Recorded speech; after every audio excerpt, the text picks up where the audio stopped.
ನಮಸ್ಕಾರ ಸ್ನೇಹಿತರೆ, ಇನ್ನು ನಮ್ಮ ಚಾನಲ್ನ ಯಾರು ಸಬ್ಸ್ಕ್ರೈಬ್ ಮಾಡ್ಕೊಂಡಿಲ್ಲ, ದಯವಿಟ್ಟು ಸಬ್ಸ್ಕ್ರೈಬ್ ಮಾಡ್ಕೊಳ್ಳಿ. ಹಾಗೇನೆ ಈ ವಿಡಿಯೋನ ಕೊನೆ ತನಕ ನೋಡಿ. ಈ ವಿಡಿಯೋದಲ್ಲಿ ನಿಮಗೆ ತುಂಬಾನೇ ಉಪಯುಕ್ತವಾದ ಮಾಹಿತಿಯನ್ನು ನಾನು ಸ್ಟೆಪ್ ಬೈ ಸ್ಟೆಪ್ ಕೊಡ್ತಾ ಹೋಗ್ತೇನೆ. ಸ್ನೇಹಿತರೆ, ಪ್ರತಿಯೊಂದು ಮನೆಗಳಲ್ಲೂ ಕೂಡ ಸಿಲಿಂಡರ್ ಇದೆ. ಸಿಲಿಂಡರ್ಗಳನ್ನ ಬಳಸ್ತಾ ಇರ್ತೀವಿ. ಆದ್ರೆ ಈ ಗ್ಯಾಸ್ ಸಿಲಿಂಡರ್ಗಳು ಎಷ್ಟು ಡೇಂಜರ್ ಅಂತೇಳಿ ನಿಮ್ಗೆಲ್ಲ ಗೊತ್ತೇ ಇದೆ. ಪ್ರತಿದಿನ ನ್ಯೂಸ್ಗಳನ್ನ ಹಾಕಿದಾಗ ಇಂಥ ಕಡೆ ಒಂದು ಗ್ಯಾಸ್ ಬ್ಲಾಸ್ಟ್ ಆಯ್ತು, ಇಷ್ಟು ಜನ ಸತ್ರು, ಇಷ್ಟು ಕೊಠಡಿಗಳೆಲ್ಲ ನಾಶ ಆಯ್ತು ಅಂತೇಳಿ ಪ್ರತಿದಿನ ಈ ಒಂದು ವಿಷಯಗಳು ಬರ್ತಾನೆ ಇದೆ. ಸೊ ಅದನ್ನ ನಾವು ಮೊದಲಿಂದಲೇ ಮುನ್ನೆಚ್ಚರಿಕಾ ಕ್ರಮಗಳಾಗಿ ಮನೆಗಳಲ್ಲಿ ಸರಿಯಾದ ಕ್ರಮಗಳಲ್ಲಿ ಬಳಸ್ತಾ ಹೋಗಿ ಅದನ್ನ ಮೇಂಟೈನ್ ಮಾಡ್ತಾ ಹೋದ್ರೆ ಈ ತರದ ಯಾವುದೇ ತರ ಅನಾಹುತಗಳು ಆಗೋದಿಲ್ಲ ಅನ್ನೋದು ನನ್ನ ಭಾವನೆ. ಸ್ನೇಹಿತರೆ, ಮೊದಲನೇದಾಗಿ ನಾವು ಒಂದು ಗ್ಯಾಸ್ ಬಂತು ಅಂದ ತಕ್ಷಣ ಅದರ ಎಕ್ಸ್ಪೈರಿ ಡೇಟ್ ಅಂತ ಇರುತ್ತೆ. ನೀವು ನಂಬ್ತೀರಾ? ಖಂಡಿತ ಇದೆ. ಕೆಲವ್ರಿಗೆ ಗೊತ್ತಿರುತ್ತೆ, ಕೆಲವ್ರಿಗೆ ಗೊತ್ತಿರೋದಿಲ್ಲ. ಪ್ರತಿಯೊಂದು ಗ್ಯಾಸ್ ಸಿಲಿಂಡರ್ಗಳು ಕೂಡ ನಿಮ್ಗೆ ಡೆಲಿವರಿ ಆದಾಗ ಅಲ್ಲಿ ಒಂದು ಎಕ್ಸ್ಪೈರಿ ಡೇಟ್ ಅಂತ ಇರುತ್ತೆ. ಅದರಲ್ಲಿ ಮೆನ್ಷನ್ ಆಗಿರುತ್ತೆ ABCD ಅಂತ ಹಾಕಿ, ಎ ಒಂದು ಡ್ಯಾಶ್ ಹಾಕಿ ನಿಮ್ಗೆ ಅದ್ರ ಮುಂದ್ಗಡೆನೆ ಅಲ್ಲಿ ಇಸ್ವಿ ಹಾಕಿರ್ತಾರೆ. ಸೊ ಅದನ್ನ ನೀವು ಅಬ್ಸರ್ವ್ ಮಾಡಿ. ಎ ಮುಂದೆ 2024 ಇದೆ ಅಂತ ಹೇಳಿದ್ರೆ ಅದು ಜನವರಿಯಿಂದ ಮಾರ್ಚ್ ವರೆಗೆ 3 ತಿಂಗಳು ಅದಕ್ಕೆ ಎಕ್ಸ್ಪೈರಿ ಡೇಟ್ ಇರುತ್ತೆ. ಮಾರ್ಚ್ ಕೊನೆಯ ದಿನಾಂಕದವರೆಗೆ, ಮಾರ್ಚ್ ಎಂಡ್ ಆದ್ರೆ ಅದಕ್ಕೆ ಎಕ್ಸ್ಪೈರಿ ಡೇಟ್ ಮುಗಿದಿದೆ ಅಂತಾನೆ ಅರ್ಥ. ಸೊ ಮತ್ತೆ ಬಿ ಡ್ಯಾಶ್ 2024 ಅಂತ ಇತ್ತು ಅಂತಂದ್ರೆ ಅದು ಏಪ್ರಿಲ್ ಇಂದ ಜೂನ್ ವರೆಗೆ ಇದೆ ಅಂತಾನೆ ಅರ್ಥ. ಸ್ನೇಹಿತರೆ, C-24 ಅಂತ ಇತ್ತು ಅಂದ್ರೆ ಜುಲೈ ಇಂದ ಸೆಪ್ಟೆಂಬರ್ ತನಕ ಇದೆ ಅಂತ ಅರ್ಥ. ಹಾಗೇನೆ D ಒಂದು ಡ್ಯಾಶ್ ಹಾಕಿ 24 ಅಂತ ಇತ್ತು ಅಂತಂದ್ರೆ ಅದು ಅಕ್ಟೋಬರ್ ಇಂದ ಡಿಸೆಂಬರ್ ತನಕ, ಡಿಸೆಂಬರ್ ಕೊನೆಯ ದಿನಾಂಕದವರೆಗೆ ವ್ಯಾಲಿಡಿಟಿ ಇದೆ ಅಂತ ಹೇಳಿ ಅರ್ಥ. ಸೊ ಎಕ್ಸ್ಪೈರಿ ಡೇಟ್ ಆಗಿರೋ ಸಿಲಿಂಡರ್ಗಳನ್ನ ಅವರು ಕೊಡೋದಿಲ್ಲ, ಬಟ್ ನೀವು ಒಂದ್ಸರಿ ಚೆಕ್ ಮಾಡ್ಕೊಳ್ಳೋದು ತುಂಬಾನೇ ಉತ್ತಮವಾಗಿರುತ್ತೆ.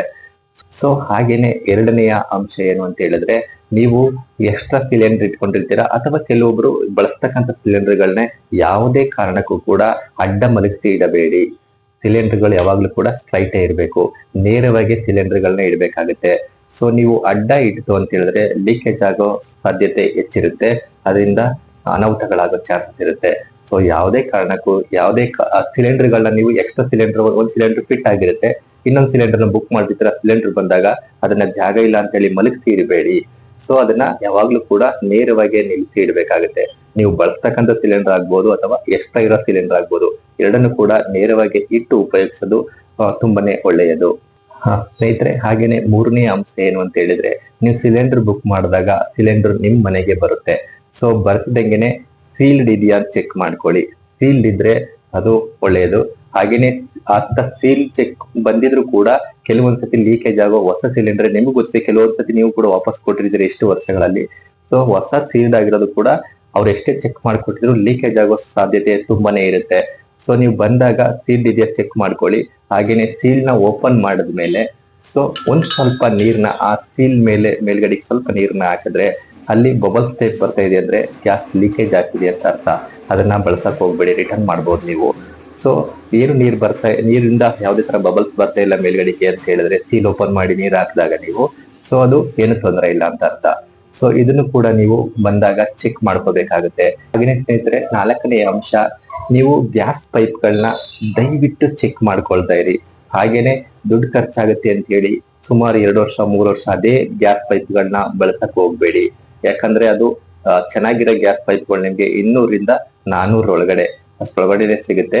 ಒಂದು 300-400 ತಗೊಂಡ್ರೆ ಸ್ವಲ್ಪ ಚೆನ್ನಾಗಿರೋ ಗ್ಯಾಸ್ ಪೈಪ್ಗಳನ್ನೇ ಬಳಸಿ. ದಯವಿಟ್ಟು ಲೋಕಲ್ ಪೈಪ್ಗಳನ್ನ ಬಳಸಬೇಡಿ, ಯಾಕಂದ್ರೆ ಇದರಿಂದ ತುಂಬಾನೇ ಹಾನಿ ಆಗುತ್ತೆ. ಅದರಿಂದ ಎಲ್ಲ ಪಾಸ್ ಆಗ್ತಿರುತ್ತೆ. ಕೆಲವೊಂದ್ ಕಡೆ ಇಲಿಗಳು ಕಡ್ದಾಕಿರೋದಾಗಿರ್ಬೋದು, ಮತ್ತೆ ಕೆಲವೊಂದು ಡ್ಯಾಮೇಜ್ ಗಳಾಗಿರುತ್ತೆ. ಮತ್ತೆ ಅದು ಪೈಪೇನೆ ಸ್ವಲ್ಪ ವರ್ಷಗಳಾಗ್ತಾ ಅದಕ್ಕೆ ಎಕ್ಸ್ಪೈರಿ ಡೇಟ್ ಅಂತ ಖಂಡಿತ ಇದೆ. ಪ್ರತಿಯೊಂದಕ್ಕೆ ಎಕ್ಸ್ಪೈರಿ ಡೇಟ್ ಇರುತ್ತೆ. ಪೈಪ್ಗಳು ಕೂಡ ನೀವು ಸಾಧ್ಯವಾದಷ್ಟು 1 ವರ್ಷಕ್ಕೊಂದ್ಸತಿ ಆ ಪೈಪ್ಗಳನ್ನ ಚೇಂಜ್ ಮಾಡಿ, ಗ್ಯಾಸ್ ಪೈಪ್ಗಳನ್ನ ಚೇಂಜ್ ಮಾಡ್ಬೇಕಾಗುತ್ತೆ.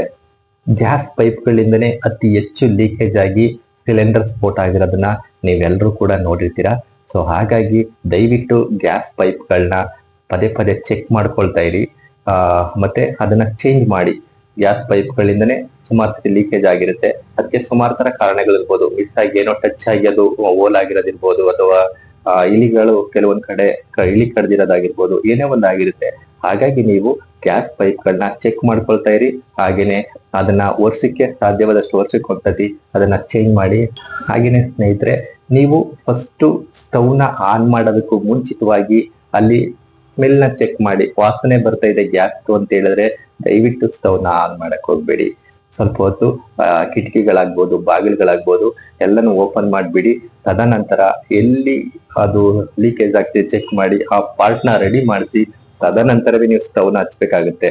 ಯಾಕೆಂದ್ರೆ ನೀವು ಅಲ್ಲಿ ಸ್ಮೆಲ್ ಬರ್ತಿದೆ ಅಂದಾಗ ಕೆಲವೊಬ್ರು ಹೇಳ್ತಾರೆ ಸ್ವಿಚ್ಗಳನ್ನೇ ಹಾಕ್ಬೇಡಿ, ಕರೆಂಟ್ ಸ್ವಿಚ್ಗಳನ್ನೇ ಅಂತ ಹೇಳ್ತಾರೆ. ಸೊ ಆಗಿದ್ದಾಗ ನೀವು ಕಿಟಕಿ ಬಾಗಿಲುಗಳನ್ನೆಲ್ಲಾನು ಓಪನ್ ಮಾಡಿ ಇಟ್ಕೊಂಡು ಅದನ್ನ ಎಲ್ಲಿ ಪ್ರಾಬ್ಲಮ್ ಆಗಿದೆ ಅಂತ ಹೇಳಿ ಹೊರಗಡೆ ಮಾಡಿಕೊಂಡು ಚೆಕ್ ಮಾಡಿ ಅದನ್ನ ರೆಡಿ ಮಾಡಿದ ನಂತರನೇ ನೀವು ಆ ಗ್ಯಾಸ್ನ ಉಪಯೋಗಿಸ್ಬೇಕಾಗುತ್ತೆ. ಇದು ಕೂಡ ತುಂಬಾನೇ ಮುಖ್ಯ. ಪ್ರತಿಯೊಬ್ರು ಕೂಡ ನೀವು ಗ್ಯಾಸ್ ಸ್ಟವ್ ನ ಹಚ್ಚಕ್ಕೂ ಮುಂಚೆ ಸ್ಟವ್ ಹತ್ರ ಆಗ್ಬೋದು ಅಥವಾ ಗ್ಯಾಸ್ ಹತ್ರ ಆಗ್ಬೋದು ಏನಾದ್ರೂ ಸ್ಮೆಲ್ ಬರ್ತಾ ಇದೆಯಾ, ಗ್ಯಾಸ್ ಸ್ಮೆಲ್ ಬರ್ತಿದೆ ಅಂತ ಚೆಕ್ ಮಾಡ್ಕೊಂಡು ತದನಂತರ ನೀವು ಅದನ್ನ ಸ್ಟವ್ ನ ಹಚ್ಬೇಕಾಗುತ್ತೆ. ಗ್ಯಾಸ್ ನ ಇಡಬೇಕು ಅಂದ್ರೆ ಅಲ್ಲಿ ವೆಂಟಿಲೇಟರ್, ಅದು ಕಿಟಕಿ ಇರಬೇಕು, ವಿಂಡೋಸ್ ಇರೋ ಕಡೆನೆ ಸಾಧ್ಯವಾದಷ್ಟು ನೀವು ಗ್ಯಾಸ್ ನ ಇಡಬೇಕಾಗುತ್ತೆ. ಯಾಕೆ ಅಂತ ಹೇಳಿದ್ರೆ ಅಲ್ಲಿ ಗಾಳಿ ಆಡ್ತಾ ಇರ್ಬೇಕಾಗುತ್ತೆ. ಇಲ್ಲ ಅಂತಂದ್ರೆ ತುಂಬಾ ಮುಚ್ಚಿದ ಕೋಣೆಗಳಲ್ಲಾಗ್ಬೋದು ಅಥವಾ ಕೆಲವೊಬ್ರು ಕಿಚನ್ ಗಳಲ್ಲಿ ಫುಲ್ ಕ್ಲೋಸ್ ತರ ಮಾಡಿಸ್ಕೊಂಡಿರ್ತಾರೆ. ಅದ್ರೊಳಗಡೆ ಗ್ಯಾಸ್ ನ ಒಳಗಡೆ ಇಟ್ಬಿಟ್ಟು ಕ್ಲೋಸ್ ಮಾಡಬಾರ್ದು. ಯಾವುದೇ ಕಾರಣಕ್ಕೂ ಗ್ಯಾಸ್ ಓಪನ್ ಅಲ್ಲೇ ಇರಬೇಕು. ಒಂದು ಎರಡನೇದಾಗಿ ಕಿಟಕಿಗಳು, ವಿಂಡೋಸ್ ಗಳು ಇರೋ ಕಡೆನೆ ಗ್ಯಾಸ್ ನ ಇಡಬೇಕಾಗುತ್ತೆ. ಸೊ ಕ್ಲೋಸ್ ಇರೋ ಕಡೆ ದಯವಿಟ್ಟು ಇಡಬೇಡಿ. ಅಲ್ಲಿ ಗಾಳಿ ಆಡ್ತಿದ್ದಷ್ಟು ಕೂಡ ನಿಮ್ಗೆ ತುಂಬಾನೇ ಸೇಫ್ಟಿ ಇರುತ್ತೆ. ಸಣ್ಣ ಪುಟ್ಟ ಲೀಕೇಜ್ ಆದ್ರೂ ಕೂಡ ನಿಮ್ಗೆ ಆ ಗಾಳಿ ಆಡ್ತಿರೋದ್ರಿಂದ ಅದು ಅಷ್ಟೊಂದು ಅನಾಹುತಗಳಾಗೋದಿಲ್ಲ. ಸ್ನೇಹಿತರೆ, ಇದಿಷ್ಟನ್ನು ಕೂಡ ಸರಿಯಾದ ಕ್ರಮಗಳಲ್ಲಿ ಪಾಲಿಸ್ಕೊ ಬಂದ್ರೆ ನಿಮ್ಗೆ ಗ್ಯಾಸ್ ಇಂದ ಯಾವುದೇ ತರ ತೊಂದರೆಗಳಾಗೋದಿಲ್ಲ. ಪ್ರತಿದಿನ ಗ್ಯಾಸ್ ಸೇಫ್ಟಿಯಾಗಿ ಇಟ್ಕೊಂಡಿರ್ತೀವಿ ಬಿಡಿ ಅಂತ ತಿಳ್ಕೊಬೇಡಿ. ಇದೊಂಥರ ರಿಮೈಂಡರ್ ಮಾಡಿದಂಗೆ ಈ ವಿಡಿಯೋನ ನೋಡಿ ನೀವು ಈ ವಿಡಿಯೋ ಇಷ್ಟ ಆಯ್ತು ಅಂತಂದ್ರೆ ದಯವಿಟ್ಟು ಲೈಕ್ ಮಾಡಿ, ಸಬ್ಸ್ಕ್ರೈಬ್ ಮಾಡಿಕೊಡಿ. ಹಾಗೇನೆ ಇತರರಿಗೂ ಕೂಡ ಶೇರ್ ಮಾಡಿ. ಧನ್ಯವಾದಗಳು.